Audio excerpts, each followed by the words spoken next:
Shalom, selamat pagi Bapak Ibu saudara yang terkasih dalam Tuhan. Mari kita kembali lagi ke dalam pembelajaran firman Tuhan pada minggu yang keempat ini, episode minggu terakhir di bulan Juli. Masih di rumah masing-masing, tetap bersabar dan tentunya tetap berdoa. Kita pasti bisa melewati ini semua. Nah, mari kita akan belajar kebenaran firman Tuhan. Namun sebelumnya, baiklah kita akan berdoa terlebih dahulu supaya Tuhan memimpin dan memberikan kita hikmat di dalam pembelajaran firman Tuhan pada pagi hari ini. Kita akan berdoa. Bapa kami di surga, terima kasih Tuhan untuk kebaikan Tuhan dalam kehidupan kami. Dan pagi ini kembali kami akan belajar kebenaran firman Tuhan.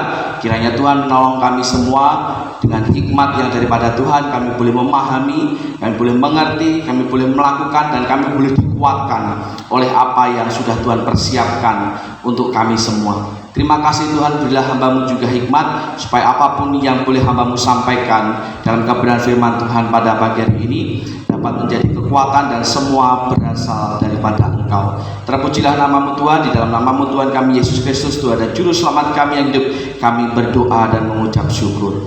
Amin. Bapak Ibu Saudara yang terkasih dalam Tuhan Yesus Kristus, apa yang terjadi dalam kehidupan kita? Ada dua hal yang harus kita mengerti, baik susah maupun senang. Terlebih di masa-masa yang susah, seringkali kita bertanya, mengapa kita bisa mengalami kesusahan? Mengapa kita bisa mengalami satu masalah? Mengapa kita diuji dan terus-menerus dicobai?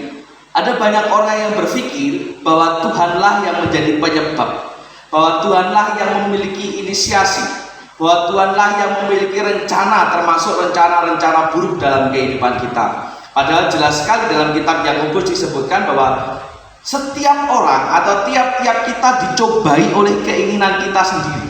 Artinya pencobaan itu tidak selalu atau bahkan bisa dikatakan bukan berasal daripada Tuhan. Lalu dari mana pencobaan itu berasal? Dari mana masalah-masalah kita datang? Yang pertama, memang bisa jadi bahwa setiap persoalan yang terjadi, bahwa setiap teguran yang terjadi itu berasal atau bersumber langsung dari Tuhan, berasal dari pikiran Tuhan, berasal dari rencana Tuhan sendiri.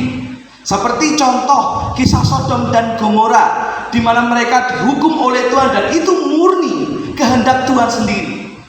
Tetapi kita juga bisa memahami bahwa Tuhan pun memiliki kuasa untuk mengizinkan pencobaan dan ujian itu terjadi. Misalkan seperti apa yang akan kita pelajari pagi hari ini, kasus atau contoh peristiwa yang dialami oleh Ayub, di mana sesungguhnya bukan Tuhan yang menjadi inisiatornya, bukan Tuhan yang memiliki rencana untuk mencobai Ayub, tetapi ketika di sana ada anak-anak Tuhan yang sedang datang menghadap Tuhan. Salah satu di antaranya disebutkan dalam kitab Ayub pasal yang pertama, ada iblis yang datang. Iblis menghadap juga kepada Tuhan. Dan Tuhan berkata, apakah engkau tahu hambaku yang bernama Ayub? Lalu apa yang dikatakan iblis? Mari kita lihat terlebih dahulu di dalam kitab kita, dalam Ayub pasal yang pertama ayatnya yang ke-6. Ayub pasal yang pertama ayatnya yang ke-6. Demikian kata firman Tuhan sampai 12 ya. Pada suatu hari datanglah anak-anak Allah menghadap Tuhan, dan di antara mereka datanglah juga iblis. Maka bertanyalah Tuhan kepada iblis, dari mana engkau? Lalu jawab iblis kepada Tuhan, dari perjalanan mengelilingi dan menjelajahi bumi. Lalu bertanyalah Tuhan kepada iblis, dari kata Tuhan, apakah engkau memperhatikan hambaku Ayub? Sebab tiada seorang pun di bumi seperti dia, yang demikian saleh dan jujur, yang takut akan Allah dan menjauhi kejahatan. Lalu jawab iblis kepada Tuhan, apakah dengan tidak mendapat apa-apa Ayub takut akan Allah? Bukankah engkau yang membuat pagar sekeliling dia dan rumahnya serta segala yang dimilikinya? Apa yang dikerjakannya telah kau berkati, dan apa yang dimilikinya makin bertambah di negeri itu. Tetapi ulurkanlah tanganmu dan jamalah segala yang dipunyainya, ia pasti mengutuki engkau di hadapanmu. Jawab Tuhan sangat menarik di sini. Maka firman Tuhan kepada iblis, nah, segala yang dipunyainya adalah dalam kuasamu. Hanya janganlah kau mengulurkan tanganmu terhadap dirinya, Kemudian pergilah iblis dari hadapan Tuhan. Ini yang saya maksud tadi, bahwa tidak semuanya itu adalah bagian dari rencana utama Tuhan. Seringkali Tuhan memang harus mengizinkan ujian dan bahkan cobaan itu harus dilalui oleh orang-orang yang bahkan taat, yang bahkan saleh, yang bahkan jujur di hadapan Tuhan. Sama seperti Ayub. Tuhan Allah mengizinkan sesuatu hal buruk terjadi. Pun juga demikian dalam kehidupan kita. Kalaupun saat ini kita sedang mengalami masalah, pencobaan dan persoalan yang berat, percayalah, tidak selalu itu terjadi karena kesalahan kita, atau bahkan tidak selalu itu murni dari rencana Tuhan yang seringkali kita sangka kok Tuhan jahat sekali. Bukan, tetapi karena memang Tuhan sengaja mengizinkan itu terjadi. Nah, dari peristiwa ini apa yang akan kita pelajari?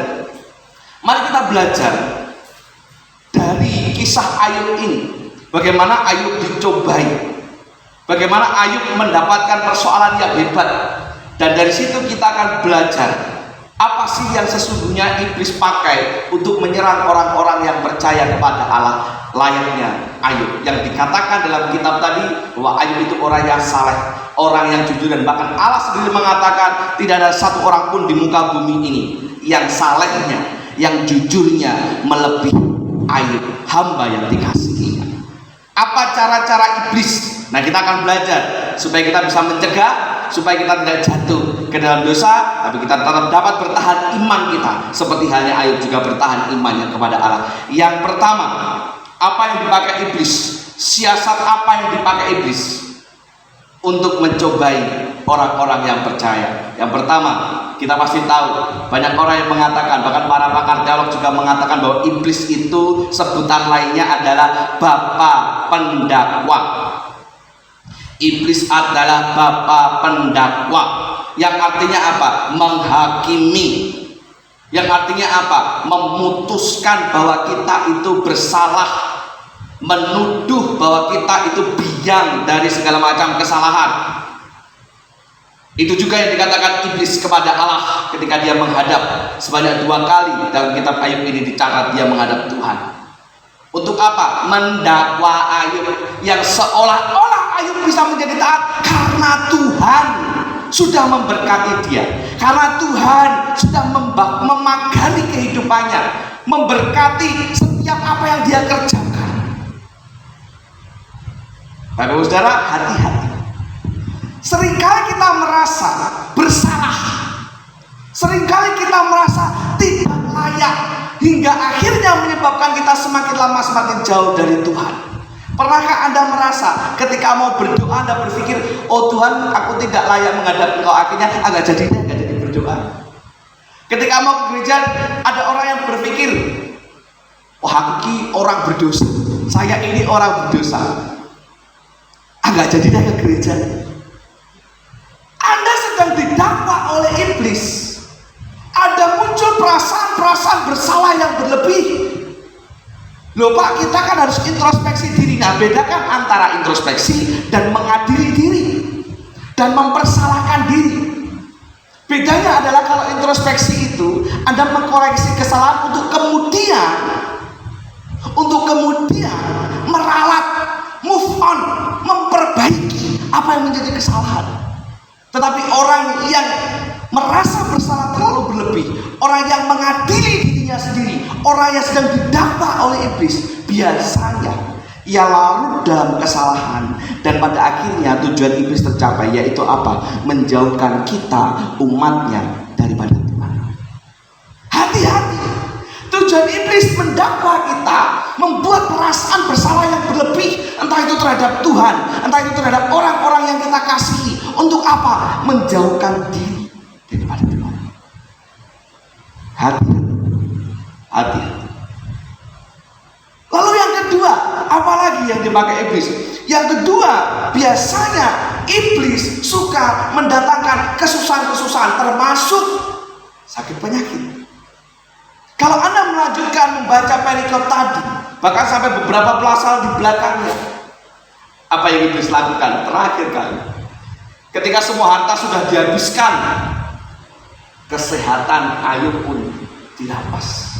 Bukan Tuhan, tapi iblis. Tapi Tuhan mengizinkan. Ia harus diasingkan, ia harus dikucilkan karena penyakitnya yang menular dan dianggap najis oleh orang-orang sekitar. Hati-hati Bapak Ibu Saudara.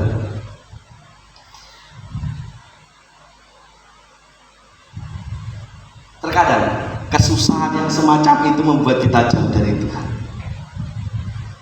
Terkadang sakit penyakit yang bahkan kita rasa kok gak sembuh-sembuh bisa membuat kita menjadi putus asa. Terkadang keuangan yang semakin lama semakin menipis dan bahkan tidak cenderung bertambah, kurang dan terus kurang, sampai hutang di mana-mana membuat kita menjadi lupa diri, melakukan segala macam cara yang penting tercukupi. Anda sedang dikendalikan oleh iblis. Hati-hati. Iblis bisa memakai kesusahan-kesusahan itu untuk menjauhkan kita dan semakin jauh dari Tuhan.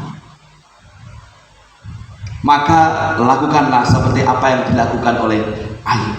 Ia tetap taat, ia tetap setia, ia tetap saleh. Walaupun ia harus dikucilkan, walaupun orang-orang meninggalkan dia, bahkan para sahabatnya pun juga meninggalkan dia, kita tetap harus bisa menjaga kesetiaan dan iman kita kepada Tuhan. Karena memang itu sesungguhnya maksud daripada ujian kehidupan. Apakah kita masih bertahan atau tidak di dalam Tuhan? Hati-hati. Iblis bisa memakai kesusahan-kesusahan itu untuk membuat kita semakin jauh daripada Tuhan. Tetap semangat, tetap kuatkan iman. Apapun yang terjadi, percayalah, Tuhan izinkan itu untuk membuat kita menjadi pribadi yang lebih baik dan lebih baik lagi. Lalu yang ketiga, yang terakhir, Anda ingat, kalau kita melanjutkan, tidak akan saya bacakan satu persatu, tapi kalau kita melanjutkan kisah ini, Ayub didatangi oleh istrinya sebelum akhirnya istrinya meninggalkan dia. Istrinya berkata, untuk apa engkau masih bertekun dengan kesalehanmu? Lebih baik engkau kutukilah Tuhanmu, lalu matilah. Ayub menjawab dengan entengnya, kamu berbicara seperti orang gila. Masakah kamu mau menerima yang baik tetapi tidak mau menerima yang buruk daripada Tuhan? Sungguh jawaban yang luar biasa dari Ayub. Ia tidak hanya mau menerima enaknya saja, tetapi ketika mengikut Tuhan pun dia paham konsekuensinya dan dia siap hidup seperti apapun asal dia tetap bersama dengan Tuhan. Tapi yang menarik di sini adalah apa yang dipakai iblis. Iblis memakai istri Ayub untuk meruntuhkan imannya. Artinya apa? Bahwa iblis bisa memakai orang-orang di sekitar kita, bahkan orang-orang yang kita percaya, bahkan orang-orang yang kita kasihi sekalipun, bahkan keluarga kita sekalipun, untuk membuat kita semakin jauh dari Tuhan. Bujuk rayu iblis bisa keluar dari mulut orang-orang yang terdekat di antara kita sekalipun. Ingat bagaimana Adam terbujuk rayuan Hawa, ya kan? Ingat bagaimana kisah-kisah yang sering kali kita lihat di berita-berita televisi atau di sosial media. Ada banyak pasangan suami istri yang ketika terlilit masalah ekonomi, mereka memutuskan kompak. Bukan kompak untuk kebaikan, tetapi kompak untuk jualan narkoba. Ada yang memutuskan untuk kompak, sekali lagi bukan kompak untuk kebaikan, tapi untuk merampok dan membunuh. Ada yang kompak untuk akhirnya memutuskan suami menjual istrinya. Hanya masalah apa? Ekonomi. Banyak pasangan-pasangan yang menjerumuskan pasangannya. Banyak anak-anak yang menjerumuskan orang tuanya. Dan bahkan banyak orang tua yang memperalat anaknya. Dan ini harus kita sadari. Ada berapa banyak di antara kita, atau mungkin orang-orang di sekitar kita, Ketika orang mau beribadah, entah suaminya, entah istrinya, entah anaknya, orang tuanya bilang, alah gopo beribadah, engkau kena corona, orang usah ibadah, kamu nanti kena corona, ketularan corona. Yang parah adalah, yang ketularan corona adalah mereka yang tidak pernah ibadah. Ya kan? Walaupun memang di dalam tempat ibadah pun rentan, sebab itu kita sekarang online terlebih dahulu. Tetapi ini menunjukkan apa? Bahwa godaan itu bisa datang dari mana saja, termasuk keluarga kita. Sudah di online kan pun ada saja yang menjadi alasan, ada saja yang menjadi bujuk rayuan supaya apa? Tidak mengadakan mesbah keluarga. Alah, mau gembala tidak tahu, alah mau Pak Pendeta tidak lihat. Yang penting persembahan nanti diambil, kita cemplung nih. Toh juga nggak nggak di absen. Tapi Tuhan melihat. Tuhan melihat. Waspada ketika ada orang-orang sekitar kita yang mempengaruhi untuk menjauhkan diri daripada Tuhan, mempengaruhi kita untuk berbuat jahat, berbuat sesuatu yang tidak kita sukai. Katakan dalam nama Tuhan Yesus, ku tengking kau. Nah, gitu aja kan. Nah, bodoh karena dikuasai iblis kan. Jadi hati-hati. Iblis bisa memakai siapa saja sekitar kita untuk membuat kita jatuh dan semakin jauh dari Tuhan. Kesimpulannya adalah waspada dan terus waspada, terlebih di masa-masa sulit seperti sekarang ini. Pandemi yang berdampak pada sosial dan ekonomi dan sebagainya membuat kita semakin hari akan semakin jatuh dan jauh dari Tuhan kalau kita tidak waspada terhadap apa yang sudah kita pelajari tadi, terhadap cara-cara iblis mencobai kita. Tetap kuatkan iman dan tetap semangat apapun yang terjadi. Kunci hidup yang berkenan bagi Tuhan adalah ketaatan dan kesetiaan kepada Tuhan untuk apapun yang terjadi dalam kehidupan kita. Kunci untuk tetap kuat di dalam Tuhan adalah, Mazmur katakan, hati yang gembira. Jadi itu apapun yang terjadi, tetaplah bergembira dan mengucap syukur, maka engkau akan tetap kuat di dalam Tuhan Yesus Kristus. Kiranya ini memberkati kita sekalian. Tetap kuat, tetap semangat, dan apapun yang terjadi, percayalah, jika dengan Tuhan kita lewati semua ini, maka kekuatan itu akan diberikan Tuhan kepada kita. Waspada terhadap siapapun dan apapun yang ada di sekitar kita. Fokuskan hidup kita hanya kepada Tuhan Yesus Kristus. Kita akan berdoa dan tunduk kepala. Terima kasih Tuhan untuk berkat firman Tuhan. Kiranya menguatkan kami, menjadikan kami menjadi pribadi yang semakin hari semakin setia, semakin taat, dan semakin waspada. Sebab bukan tidak mungkin iblis sedang mengintai kami seperti singa yang kelaparan, yang bersiap sedia untuk melemahkan kami dan menjauhkan kami daripada Tuhan. Mampukan kami dan ampuni kami tentunya jika ada hal yang tidak berkenan di depan Tuhan. Selama menghadapi persoalan, mungkin kami sempat gentar, mungkin kami sempat khawatir yang berlebih, atau bahkan mungkin kami sempat meninggalkan Tuhan karena keputusasaan kami. Dan kiranya mulai hari ini dan sampai selama-lamanya Tuhan tetap menguatkan kami. Terima kasih Tuhan, di dalam nama Tuhan kami Yesus Kristus kami berdoa dan mengucap syukur. Amin. Selamat pagi, Tuhan Yesus memberkati.